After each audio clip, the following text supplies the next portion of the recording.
Have you ever felt like something was off, but you couldn't quite put your finger on it? It's like your choices were no longer entirely your own?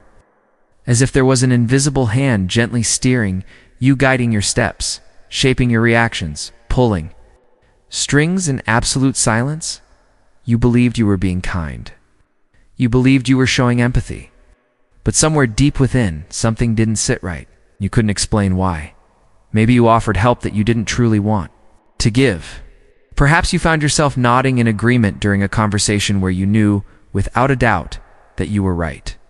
Or maybe, just maybe, you put your trust in someone who eventually exposed a side of themselves you could never have anticipated.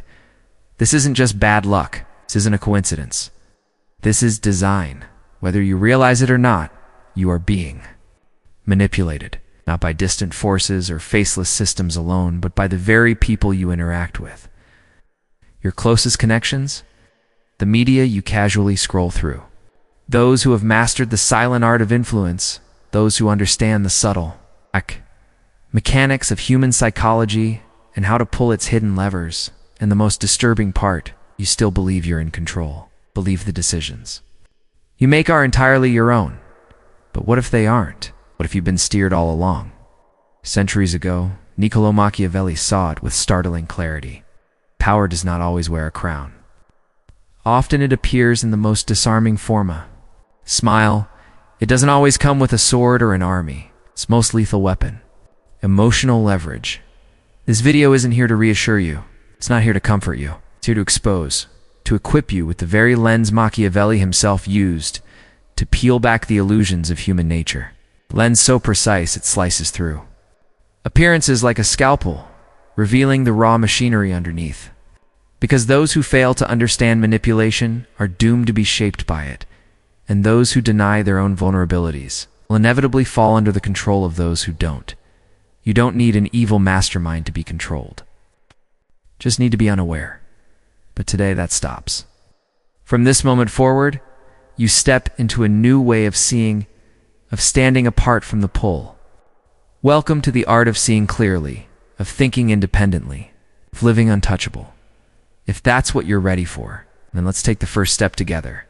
Manipulation doesn't always come cloaked in threats or hostility. No, it often arrives softly, with a warm voice, a reassuring look, a perfectly timed moment of understanding. And that's exactly why it works so well. The most dangerous form of control is the one that convinces you that you are free. It doesn't force it, suggests, it doesn't demand, it invites. It whispers rather than screams, and always makes sure that you believe the decision was your own. Machiavelli understood this with chilling insight. He never painted human nature in idealistic colors. He didn't believe people act from virtue or principle. He studied what really drives us, the things beneath the surface. Desire, fear, guilt, approval. These are the true motors of behavior, he wrote. Men judge more by their eyes than by their hands. What does that mean? It means perception is everything. Not truth, not fairness, not even logic. Perception, the crafted image, the emotional. Framing, the carefully arranged theater of motives. That's the terrain where manipulation thrives. Have you ever wondered how certain people always seem to get their way? They don't shout, they don't threaten, they don't push, they just steer. They read the room, they read you. Not just your words, but your pauses. Not just your expressions, but the micro movements you don't even know you're making. They notice what others miss, the slight hesitation in your tone, the nervous edge in your laughter, the flicker of need in your eyes. When you're trying so hard not to look needy, and once they decode the internal wiring that makes you you, they don't push, they don't force. They don't demand, they only suggest. A comment here, a glance there. A casual remark that seems harmless, till you realize you're following a path you never chose, and somehow, you end up doing exactly what they hoped for all along. You think it was your decision, but it wasn't. It was theirs, planted like a seed and nurtured through subtle cues. This isn't magic. This is calculation. Practice, skill. A craft that requires no spells, just observation and patience. It's a game of timing, of control, disguised as coincidence. And Machiavelli, he didn't admire it because it was kind, admired it because it worked. He never claimed life was just or fair, claimed life was predictable, that people, for all their complexity, are driven by a handful of deeply rooted emotions: fear, desire, status, and security. If you know how to trigger those emotions, you can move people without ever laying a hand on them. This is the silent strength of manipulation. It begins before a single word is spoken. It starts in the quiet moments, in the spaces where most aren't paying attention. The manipulator pays attention. They observe, they listen, they gather information. They watch the way you fidget, the way your eyes drop when you're questioned, the way you apologize just for existing in the room. And when they see the opening, they don't strike hard. They strike soft. A compliment that feels earned, a sigh that signals disappointment. A phrase like, "I thought you were different." Just a few words. But suddenly, you're trying to prove something. You're caught in a story you didn't write, dancing to music you didn't choose, acting out a role you never auditioned for. Yet it all feels so real, so natural, so personal. That's the genius of psychological manipulation. It doesn't use force. It only uses your willingness. And most people, they give it freely. Not because they're foolish, but because they don't know they're part of a game. They think they're being compassionate. They think keeping quiet equals being strong.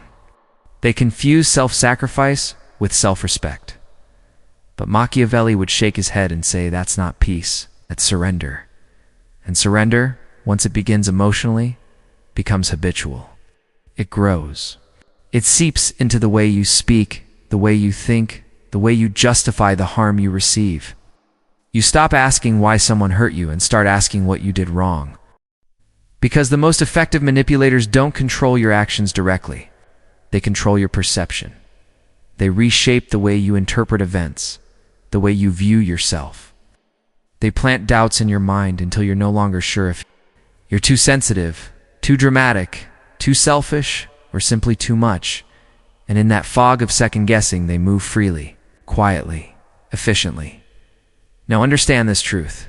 You are not manipulated because you are weak or unintelligent.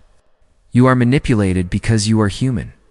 Because every human being, no matter how strong or aware, carries a wound, a blind spot, hidden longing. And if that part of you remains unexamined, unguarded, becomes the easiest lever to pull. Machiavelli warned us long ago, never assume appearances reflect reality. The world is full of people who use morality, affection, kindness, not as virtues, as masks, as weapons. And unless you learn to look past the performance, you will always be the one being played. So instead of asking, why are they doing this to me? Start asking the far more revealing question, what in me allowed this to happen? Because until you confront the part of you that submits, you will keep submitting. And it will feel like choice. It will feel like autonomy, but it won't be.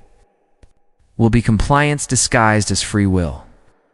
That's the quiet, devastating tragedy of being human, when we mistake surrender for strength, coping for clarity. But it doesn't have to be your destiny. The real battlefield of manipulation isn't somewhere external. It's not in the loud arguments or in the words you say out loud. It isn't even in the decisions you consciously make. It lives inside you in the unhealed places, in the emotional gaps you were never taught to notice, let alone defend. And that's the manipulator's favorite terrain. They don't break down the door to get into your mind. They don't need to. They simply walk through the open gates you didn't realize were left unguarded. Gates built from old memories, from unspoken shame, from years of bending, shrinking, overgiving just to be accepted. You're not weak. You're not foolish. You're simply human. But in that very humanity lies the vulnerability. Because some of us carry wounds so ancient, so embedded, they've become part of who we think we are. The need to be liked, the fear of being a burden, the quiet guilt that whispers every time we choose ourselves and the manipulator. They see these fractures before we ever do. They see the man who was taught to earn love by being useful. The one who says yes reflexively, who apologizes for taking up space, who confuses people-pleasing with worth, They see the woman who is told that boundaries are rude, that saying no is a rejection, that protecting her energy makes her cold. And into these fragile cracks, they pour themselves sweetly, skillfully with a smile, with warmth, with carefully selected words that feel like care, but are actually control. Machiavelli once wrote that men are ruled by two powerful impulses, love and fear. But he wasn't speaking of romance and terror. He was speaking of validation and rejection, the forces that quietly dictate nearly every choice we make. Whether you admit it or not, you want to be wanted. You want to feel safe. You want to belong. So when someone, anyone, offers even a glimpse of those things, a compliment, an understanding nod, a feeling of connection, you bend. You shift. You soften. Not because you're weak, and not because you're broken, but simply because you crave relief from the ache of being unseen. And this is the trap. Because the manipulator doesn't force you. They let you move the pieces yourself. They don't demand your trust. They let you offer it bit by bit. They don't give orders. They drop hints. They leave silences. They wait, and when you comply, they smile. Because now they no longer need to do the work. You're doing it to yourself. That's the quiet genius of emotional manipulation. It's clean. It's silent. Yes. It leaves no bruises, no commands, no evidence. Only traces of your own choices, your own words, your own regret. And unless you learn to follow the thread of your emotions back to their source, to question why you respond the way you do, you'll never know where the influence began or where it ends. Do you feel guilty when you say no? Do you over-explain your boundaries as if defending a crime? Do you stretch yourself thin, trying to please everyone even when it drains the life out of you? Then somewhere deep within you, a voice still echoes, "If I'm not easy, I won't be loved. If I speak up, they'll leave. If I protect myself, I'm selfish." That voice didn't begin with you. It was shaped long ago by parents who confused obedience with love, by a culture that rewarded silence, by a childhood moment when kindness became currency and boundaries were betrayal. And now that voice loops quietly, playing in the background. It rises every time someone tugs on your loyalty, every time you're gaslit into shrinking, every time someone says, "I can't believe you do this to me." And once again, you stay. You give. You compromise. You apologize. And in that moment, you lose yourself just a little more. Not all at once, but slowly, like sand slipping through your fingers. But remember, Machiavelli had no time for guilt. He wasn't sentimental. He wasn't interested in emotions for their moral weight only, for their strategic value. He believed that weakness, when left unexamined, doesn't just invite sympathy. It invites exploitation. Not because people are inherently cruel, because they are often opportunistic. He didn't see the world through the lens of how it should be, but how it is. He advised leaders to study human nature in its raw, unsanitized form. He warned that those who hesitate will be replaced by those who act, that those who wait for respect will be ruled by those who demand it, and what's true in politics is equally true in love. In family, in business, in every relationship where power may be silent, but it is never absent. Your emotions are not the enemy. They are not the threat. But your lack of awareness of them, that's where danger grows. Because until you name what holds sway over your actions, you cannot reclaim control. Until you understand the wound behind your desire to please, you will unknowingly continue handing over your power again and again. That is what manipulation feeds on. Not ignorance, not foolishness, but your silence. So break it. Say it aloud. I feel guilt. I feel fear. I crave approval. Not as excuses, but as coordinates, as a map leading out of the invisible prison you've been living in. Because only when you name the chain can you begin to break it. And when you do, that's when the manipulator loses. Not in a dramatic confrontation, not in screaming, not in slamming doors, but in your quiet refusal to be shaped by anything but truth. That is the beginning of the shift, not through resistance, but through awareness. You are not a puppet. You are not a pawn, but only if you make the choice to stop living like one. It's easy to spot manipulation when it comes from strangers. The red flags wave boldly. The words feel calculated. The tone feels rehearsed. The motivation seems self-serving. And importantly, you have distance. You have room to say no. But what happens when the manipulator isn't a stranger? What happens when it's your mother, your partner, your closest friend, the very person who claims to love you? What happens when the chains come wrapped in affection? This is where it turns dangerous, because it doesn't feel like control anymore. It feels like care. They say, I'm only doing this because I love you, and you believe them. They say, without you, I'm nothing. And you stay, not because you can't. See what's happening, but because you are loyal, because you are kind, because walking away from someone you love feels like betrayal. But Machiavelli would urge you to ask a deeper, harder question. Not, do they love me? But rather, what do they do with that love? Because real love does not bind. Real love empowers. Real love supports your individuality. It does not erase it. Manipulation wears many faces. And when it's wrapped in memories, shared laughter, old wounds, an emotional debt becomes almost impossible to call out. You tell yourself, they're just hurting. They don't mean it. This is just who they are. And so, little by little, piece by piece, you begin to silence your truth, not for peace, but for their comfort. You walk on eggshells. You rehearse your words before you speak. You dim your light just enough so it doesn't bother them, and in doing so, you vanish. Not all at once, but piece by piece. It's a slow unraveling, like fading colors in a once vibrant painting, subtle, almost invisible at first, but unmistakable over time.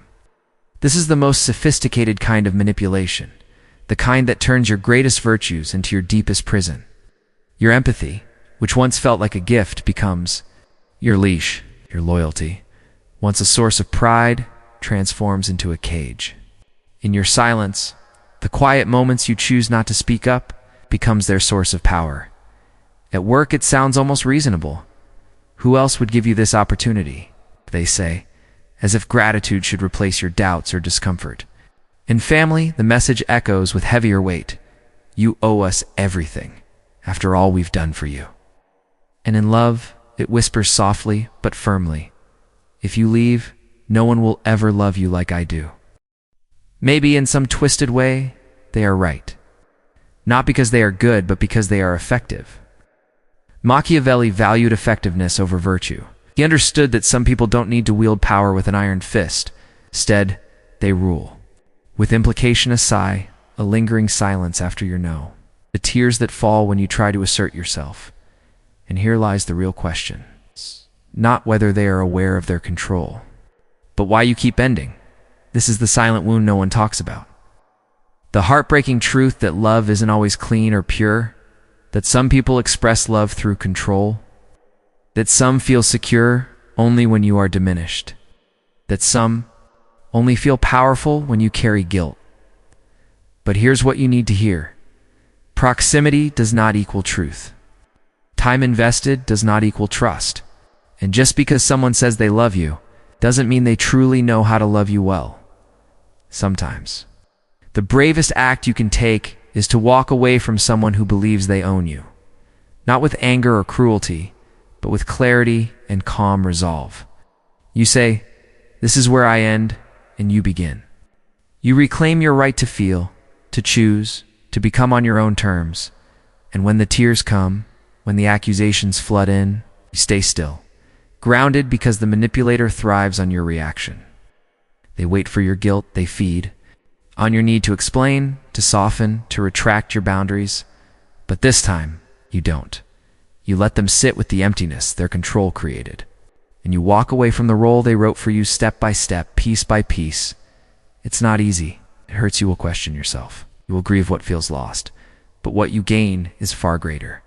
You regain your clarity, your voice, your backbone. And most importantly, your self-respect. Machiavelli would call this a repositioning of power, not to dominate, but to rebalance. To remind the other person that your love is not servitude. That your presence is not a right, but a privilege. So, Ask yourself, who in your life is keeping you small? Who makes you doubt yourself in the name of care? And what would happen if you stopped playing your part in their script? Because if you never pause to ask those questions, you'll never hear. The answer's inside you. And the play will go on long after you've forgotten it was never your stage to begin with. Once you see the strings, you cannot unsee them. Once you understand the game, you can't keep pretending you're not in it. The only way out of manipulation is not through more kindness, not through louder boundaries. It's through strategy. Because kindness without strategy easily becomes exploitation. Empathy without clarity slowly turns into surrender. And love, when it's not anchored by self-respect, transforms into the very noose tightening around your freedom. Machiavelli never told us to stop feeling or caring. Instead, he urged us to stop being predictable. He taught that true power doesn't belong to the loudest voices, but to the most observant. The power lies with the one who thinks carefully before speaking, who listens patiently before reacting, who plans not to inflict pain but to ensure they never suffer it again. And that all begins with pattern. Recognition. Stop living on emotional autopilot. Take a moment to ask yourself, what is your default response when someone pressures you? When they flatter you, or when they make you feel guilty, do you fold? Do you try to explain? Do you stay silent simply to keep the peace? If so, then you're not truly choosing, you're reacting. And the manipulator counts on that exact reaction. Strategic thinking starts with breaking your own patterns. Say no where you usually say yes. Stay silent when you'd normally rush to explain. Step back instead of chasing when they expect you to come forward. That unexpected pause, that moment of unpredictability, shatters their rhythm because they no longer know what comes next. And that uncertainty, that is where power lives. Machiavelli famously wrote, "It is much safer to be feared than loved if one must choose." But fear here isn't about cruelty or violence. It's about commanding respect. It's the kind of presence that silently says, I won't be moved just because you want me to. I won't be swayed by flattery or guilt. I will not negotiate my worth. This isn't about becoming cold or unfeeling. It's about becoming conscious, aware, and deliberate. When you master emotional detachment, you stop handing others the script to control your mind. You begin to see their tactics clearly. You pause. You delay your reaction. And in that pause, you reclaim your power. Another principle Machiavelli lived by was this: control perception. Because perception is often more powerful than truth. So stop over-explaining yourself. Stop feeling the need to defend your boundaries endlessly. Speak less. Reveal less. Leave enough unsaid so that others are left wondering. Because in silence, you hold the upper hand. The manipulator needs you to expose yourself emotionally. They want you to cry, to yell, to justify. They thrive on your loudness. Because the louder you are, the easier it is to predict your next move. So train your silence. Use it like a mirror, reflecting back their own tactics in the absence of your reaction. Let them confront themselves. In that void, and then most importantly, build your identity like a fortress. Know who you are at your core. Know what you believe. Know exactly what you will and will not tolerate. Because the manipulator's goal isn't to destroy you outright. No, it's more insidious than that. It's to make you question yourself. To plant seeds of doubt that you then water with your own overthinking. But when your inner foundation is strong, when your sense of self is deeply rooted, no external voice, no matter how loud or persuasive, can override your inner compass. You don't need to prove yourself anymore. You don't need to be understood by everyone. You don't need to fix what was never yours to carry. And that is liberation. Imagine that. Letting go of a burden you were never meant to hold. Finally realizing that validation is not a requirement for worth. Machiavelli believed that the prudent man is one who studies history, who learns from the great minds before him, who watches how others fall and chooses not to follow. He doesn't merely react to the chaos around him, prepares for it like a chess master, anticipating the moves 10 steps ahead. You don't need to become ruthless. You need to become aware. Because in a world where everyone is trying to influence you, your self-awareness is your shield. Your silence is your sword. And your strategy is your freedom. So ask yourself, are you still playing defense? Still reacting? Still explaining your intentions to people committed to misunderstanding you? Or are you ready to lead your own mind like a strategist, not a survivor? Because the battlefield is invisibly as, but the war is real. It's the war for your attention, your beliefs, your very identity. And only those who think like Machiavelli will walk through this world untouched, unmoved by false narratives. The final battle is not with the manipulator, it's with yourself. Not the self you show the world, but the deeper version, quiet, hidden, shaped before you knew what power meant. The version that was trained to submit, to please, to obey. The truth is hard, but it will set you free, and not just metaphorically.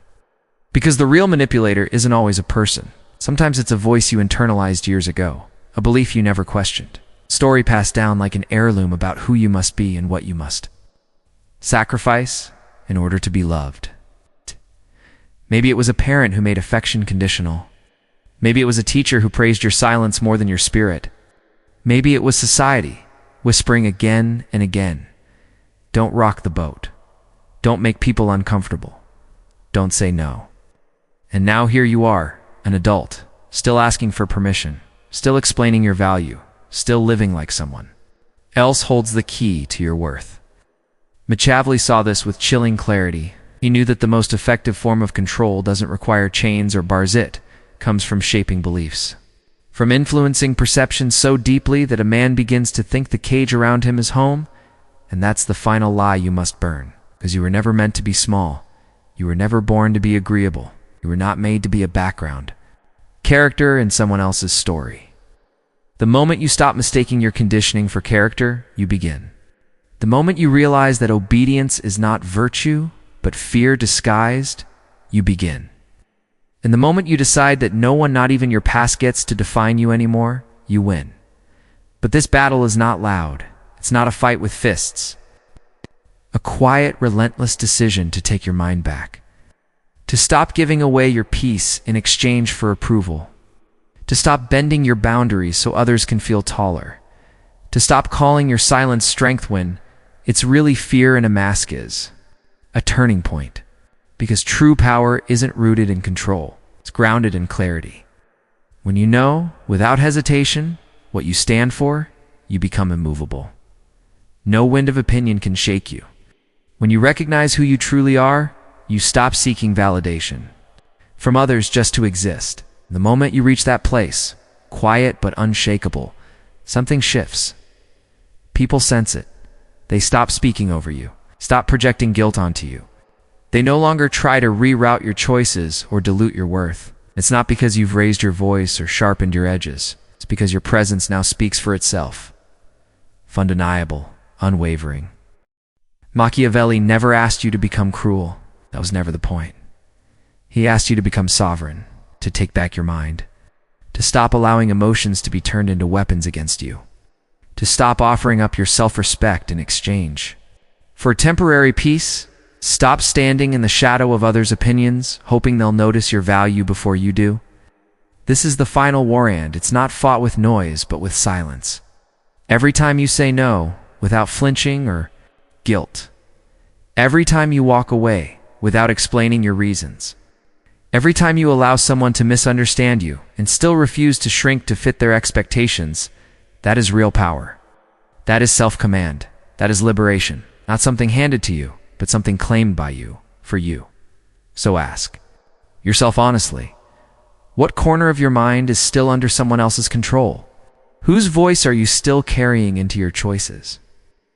And what would your life become if you stripped away all the noise and thought for yourself fully, clearly, fearlessly? Deep down, you already know the answer. You've always known. We're simply waiting for someone to give you the green light. But no more. That waiting ends now. Because once you stop asking for permission, you begin building your own framework, your own voice, your own reality. And that reality is no longer owned by anyone else. It belongs to you, entirely. So take it. You've reclaimed your mind. But don't think the world will stop trying. It never does. It only changes its disguise. New voices will appear. New expectations will be placed. New faces, but the same old games. That's the nature of power. Doesn't knock just once. It loops back. It probes your defenses. It waits for moments of exhaustion, of confusion, of isolation. And in those moments it returns. Quietly, guilt will come knocking. Fear will tap again. The hunger for approval will creep back, dressed in newer, more persuasive clothes. You may be tempted to let it in, to explain yourself just once more, to compromise, to soften just a little. But this time, you won't. Because now you see it. You understand the pattern. You recognize the playbook. You can sense it before it even unfolds. This is the quiet sign of someone who has evolved from puppet to strategist. Machiavelli understood this more than most. He never offered illusions of peace. He never claimed the world would be fair. What he offered was something far rarer: awareness, clarity that breeds power, a way to navigate a manipulative world without ever becoming its possession. And in that awareness, you find a new kind of stillness, not coldness, but control. The kind of presence that doesn't flinch, that doesn't chase, that doesn't beg to be understood. The kind of energy that speaks volumes in stillness, that stands tall without demanding attention. Years. You don't need to fight every battle. You don't need to win every argument just to prove your worth. Your silence, your distance, your self-mastery, that is your new form of resistance. Not a retreat, but a conscious refusal to be pulled into chaos. Because the truly powerful are not those who dominate others. They're the ones who cannot be dominated, no matter the pressure, no matter the provocation. So from this moment forward, be hard to read not out of secrecy, but because you are grounded. Be impossible to predict not because you're scattered, but because you are intentional. Be untouchable not by hiding, not by building walls, but by standing so firm in your truth that no storm can shake you. Imagine being that rooted. Let people misuse you if they must. Let them project their fears, walk away, or misunderstand you, because anything that leaves you when you stop pleasing, it was never love, it was manipulation dressed as affection. You were not born to be shaped by hands that don't understand your worth. You were not made to explain your boundaries to people who benefit from crossing them. And you were never obligated to carry the guilt of someone else's disappointment. That weight does not belong to you. You are here for something deeper, for a life lived with awareness, with intention. To walk through this world with emotional armor, not as a wall to shut others out, but as wisdom that protects what matters most. To speak less, observe more, and choose with precision, because clarity is a rare currency in a world flooded with noise. And in a world full of games, sovereignty is real power. You have that now? Don't give it back. Don't trade it for temporary approval or shallow praise. And if this message found you at the right time, don't let it stop here. Let it live. Inside you, let it echo through your next no, your next silence, your next decision that protects your peace and honors your truth, even if it makes others uncomfortable. And if it helped you, click like, subscribe. But not for me, for you. Because every time you choose growth over guilt, clarity over confusion, and strength over submission, you are building a life no one can manipulate again. Not because you've become harder, but because you've become wiser. And wisdom is the final power.